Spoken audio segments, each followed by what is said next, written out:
Hi, welcome back to another video on this channel.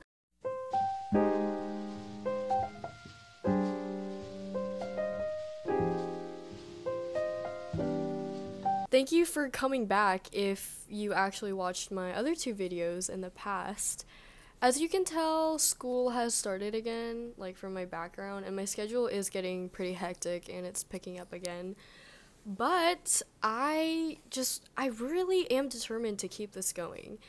Like I said before, I don't really care if this goes anywhere, like in terms of, I don't know, like I have no determinate goal with this, but I just feel like this is something really personally substantial for me, and I actually do really like putting effort into these and posting these and uploading these. But yeah, I have to keep pumping these out. Like I have to keep this going. Like I want to make this continual. But today I actually wanted to talk about the sculptor Rodin. And I guess I kind of wanted to stray or like branch out farther from the subjects of like fine art and painting mediums and more onto like physical forms and like sculptors, because that's just a whole other branch. Like that's just a whole new world that we get to delve into. And I actually had a couple inspirations for this video. The first one being this journal. And it's actually a journal that my boyfriend got for me that I cherish a lot. And I put this postcard on the front of it. And I actually got this postcard from an estate sale that apparently this lady had traveled like all around the world, and she had just this photo album of postcards from all the museums and places she visited. And I believe this one was dated 1960s or 1970s, which I guess was when she visited the Museum of Rodin in Paris. And I thought it was so beautiful, and I thought it matched the journal perfectly. And my boyfriend actually asked when I showed him the journal, he was like, oh, like, what is that a picture of? And something just in me clicked. Like, I'm just in that grind mindset already. I was just like, I need to make a video essay on this. If I'm already gonna explain this to you, why not explain this to my little YouTube channel with 50 subscribers? I actually don't know how many subscribers I have. I forgot to check. But I actually got to visit the Museum of Rodin in Paris myself as well. It was the past summer. I actually got to see Paris with one of my closest friends. I think it was actually one of the best experience of my lifetime, and I got to see Rodin's sculptures in person, and they were so beautiful. But unfortunately we kind of rushed through the museum a little. We didn't really get to linger for too long because we only had a framed time period in Paris, and we just wanted to see as much as possible, like take in as much as possible. So I don't think we spent as much time in there as we would have liked, but I do have a poster of the kiss. You've probably seen it. I'm gonna delve into it later. I have a poster of the kiss hanging on my wall, like right on my right there. Like I'm gonna show you, hold on. It's literally hanging right there. And I bought it in Paris, and it's so beautiful. Like, okay, wow. Okay. And I guess my final inspiration is, I'm not trying to make this a pattern, but the Rodin was actually one of my mother's favorite sculptors in art school, like my Georgia O'Keeffe video. But I mean, what can I say? Like, this woman like raised me. Like, I just grew up with so many inspirations and took so many inspirations from her own. And she told me she was so astonished and taken aback by his sculptures because of how insanely humanistic, how beautifully realistic his sculptures were. And they were made out of these stone cold hard materials such as clay or cast in bronze. So many actually choose to regard Francois Auguste Rene, which was his birth name, as the literal father of modern sculpture. And in his renowned eras, people actually regarded him as the man known with the hand of God. Like, that's how insanely talented this man was. His work was so renowned for breathing life into clay and creating these naturalistic and often vigorously modeled sculptures which convey such intense human emotions such as love, ecstasy, agony, or grief. And he actually was able to do this by breaking the rules of the academic convention, like legalities of art at the time in classic idealism. He actually like decided to break past that. And by doing this, he kind of ushered in this new form of very highly expressive sculpture that actually went on to influence the generations of artists after him. His backstory actually kind of has like the stereotypical archetypal struggle of, the modern artist. He was born in obscurity, and despite showing early promise as a child, he was rejected from a lot of official art academies. He spent years laboring as an ornamental sculptor before success. Despite these struggles that he overcame as a child, by the time of his death, he was actually regarded to the likeness of Michelangelo. So Rodin was actually born in the 5th arrondissement of Paris, known as an area stricken with a lot of poverty. He was sent to a boarding school by his parents in kind of this effort to provide him with some sense of aristocratic upbringing that they weren't really able to provide him with themselves. So at his time in education in this boarding school, he actually decided that he had a very intrinsic intrigue for art. And the very first time, Rodin actually decided to hire a model for him at one point. The model was not a professional, like they weren't really, I don't think they had ever sat for a sculptor or an artist before. And it was actually Rodin's local neighborhood handyman named Bibby.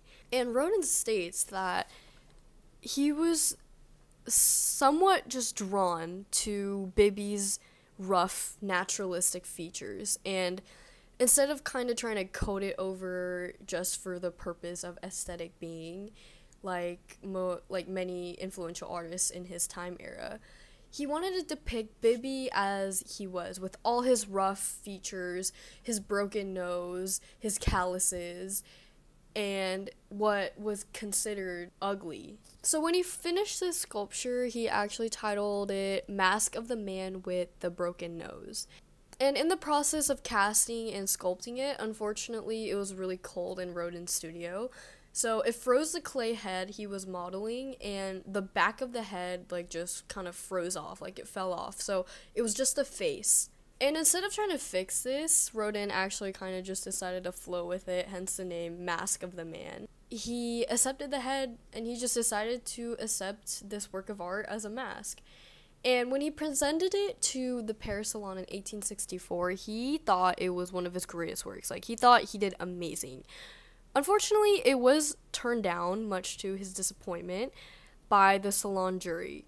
And this was probably most likely due to the fact that at the time, the traditionalists were just more seeking idealized portraits, like I said, the aesthetic, the pleasing, the Greek god-likeness of the human rather than the actual human spirit. And they actually decided to reject his work twice. Actually, critics now describe it as the first exceptional piece of sculptural modeling that Rodin has ever done. So as Rodin decided to progress in his art education, in 1864, this was kind of his era of new beginnings. He actually began to live and form a relationship with this young seamstress named Rose Biret, and she actually ends up becoming his lifelong partner, and they actually end up marrying in his last year of life, which is a little interesting to me. There is no exact time frame or reasoning behind that, but they just decided to get married right before he died, I guess. I don't know. And also in 1864, he entered the studio of Carrier Belleuse, who was a sculptor who worked in this material called light rococo. This was Rodin's first mentor, and they actually grew a pretty close, tight bond. And after kind of studying with Belleuse and kind of starting to gain his own sense of direction and creative direction, he actually decided to go see the world, go see the art, go see what influences him, what influenced the great artists of his past. And in 1875, Rodin actually went to Italy, where he was deeply inspired by the works of Donatella and Michelangelo. In quote, he characterizes their sculptures as marked by both violence and constraint. And this trip is actually regarded by art historians as one of the most seminal events in modern art because it is basically what kind of narrowed Rodin's art direction onto the path of sculptures and being this renowned sculptor. And Rodin actually goes on to say that, quote, "My liberation from academia was via Michelangelo. He is a bridge by which I passed from one circle to another." After being inspired by this wondrous trip and kind of with this burning desire to replicate these inspirations he saw, in 1875 he came back to Paris and he actually made this bronze statue of the standing man raising his arms toward his head in such a way that projects this air of uncertainty. And he titles this The Age of Bronze, which he actually submitted to the Paris Salon again. And this time, it caused this immediate huge controversy for the fact that it was so lifelike that people accused him of casting it from an actual living person. Like, the skin, the texture, the carvings, the proportions of this statue were so realistic for its time being that the salon jury and onlookers actually thought Rodin had cast a dead body in bronze because it was just that realistic. This piece was actually pretty unusual for its time being because I feel like nowadays too, art is just more signified and valued for its meaning or its deeper translation. But this sculpture, Rodin actually clarifies, has, like, no deeper meaning. Like, it has no historical meaning. It has no literary, like, allusion. Like, it was just a sculpture. Like, Rodin just wanted to make a sculpture and he made it. There's no deeper meaning behind it. So, the Salon, despite the controversy, was so amazed by this that they actually decided to accept this piece in 1877, despite all the veracity and accusations made against it. And despite this sort of tumultuous climax, these accusations just really served to demonstrate Rodin's technical prowess. Like, wow, imagine being so talented to create something that people doubt that you actually even created it. People think that it's actually a real human being under the bronze.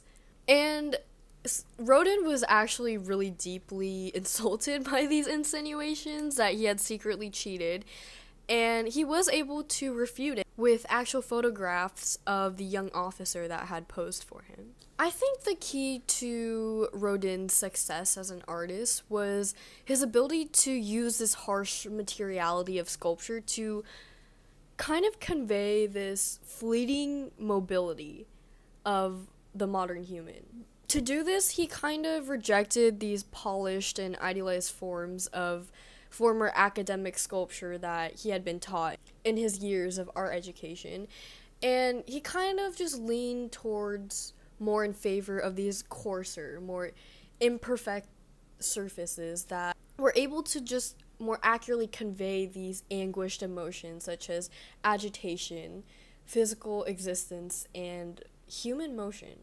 Another one of Rodin's most infamous statues is actually the statue of Dionysus.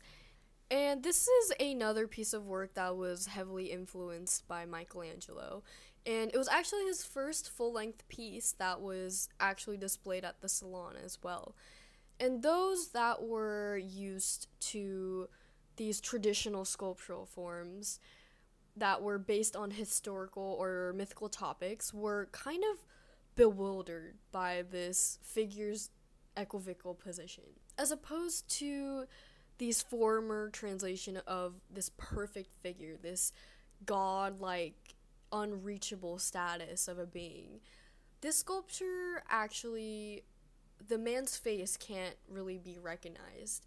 And despite Dionysus still being considered a Greek god, Rodin actually decided to portray him. By portraying him as kind of unrecognizable, he's able to display that, despite being a Greek god, Dionysus was still lonely and still uncertain of his place as a lord of his own world. Now, this next sculpture, I'm sure you've seen, there's so many, like, memes circulating about it right now.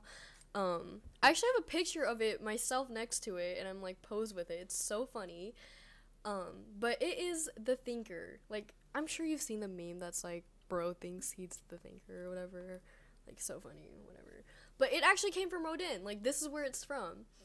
And this sculpture is just, it has so many layers of depth into it. I can like talk about it for so long, but I'm trying to keep this video short because I actually want to retain my audience. But if you see the man, like, obviously he's just sitting immersed in his own meditation, and this dynamic position actually, despite him sitting, kind of gives him this sense of mobility. At first glance, he seems super relaxed. He seems to be in this naturally relaxed position. However, the man's right arm is actually very exaggeratedly twisted on his left knee. There are actually various interpretations of what the Thinker represents. So the Thinker was actually initially supposed to be part of this Gate of Hell commission that he was given. When initially creating this, a lot of people think that it was meant to be this figure representing Dante in Greek mythology, pondering about the fate of all the damned people entering the gates of hell. But as Rodin started to create these independent versions beyond the commission, he actually started to consider different translations of this sculpture.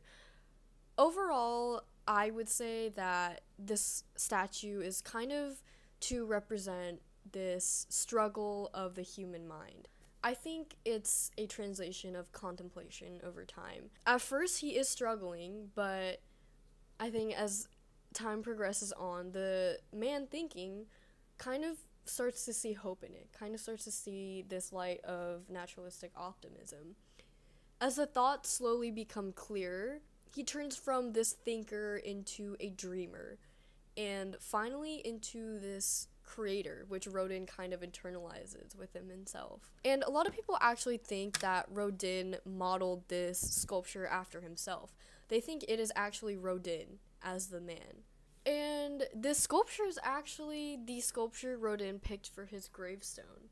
So if you are ever to visit his grave for some reason, you will see another model cast in bronze of the Thinker. Now for the peak, my most famous piece by him, his probably most renowned next to the Thinker, the Kiss.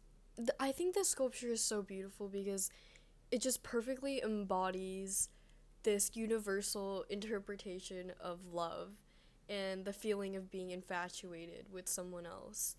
It's so, like, from first glance, it's just so optimistic, it's so carefree, it's so blissful. It just really, literally embodies the translation of love. As lighthearted this sculpture seems, Rodin actually kind of had a different idea for it because it's actually supposed to represent this damned adulterous couple that was to be punished in this Greek myth. And the kind of like storyline myth behind this is that these two lovers, Francesca and Paolo, actually are not supposed to be together because Francesca is actually already married. So after Francesca's husband found them together, he is obviously enraged by this affair and actually decides to damn Francesca and Paolo to hell. And despite this tragic after story that Rodin kind of disregards, he actually wanted to depict the first time that the two realizes that both of them have affection for one another and they kiss for the first time. And although Rodin's major inspiration was from this literature, his classical composition was actually also modeled after his own affair with this other sculptor named Camille Claudet.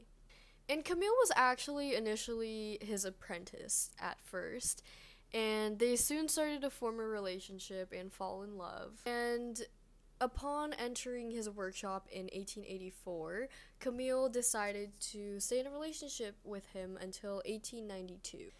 During this relationship, Rodin actually produced a lot of work that reflected on themes of love and passion and relationships.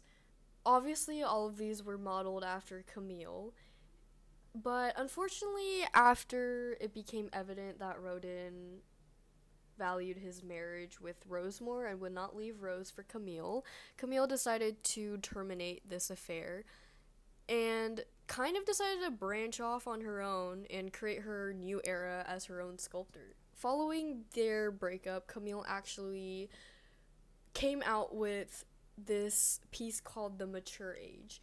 And this piece actually is comprised of 3 nude figures. In this piece, a young woman is kneeling who has just released the hand of the older standing man beside her, who is being embraced and drawn away by an older woman with a swirling drape.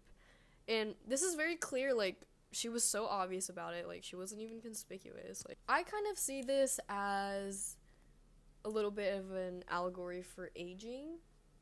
I think the older woman taking him away is kind of this representation of the man finally deciding to leave behind his youth and kind of realize that aging and death is imminent and inevitable, and it's just kind of time to embrace that.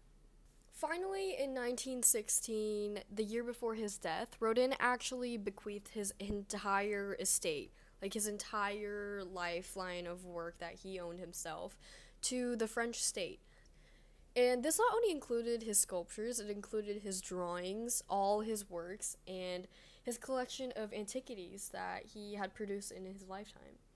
Even though Rodin's reputation technically suffered in the years following his death, again, due to the controversy that his work was just so lifelike that people couldn't believe that he actually sculpted it. They actually fully believed that a person, a dead person, was under his cast sculptures. Despite this, like, I just think he is this motif that kind of disobedience to these academic conventions and ability to depict the vivid human form this way kind of served as this new inspiration for this emerging era of French sculpture.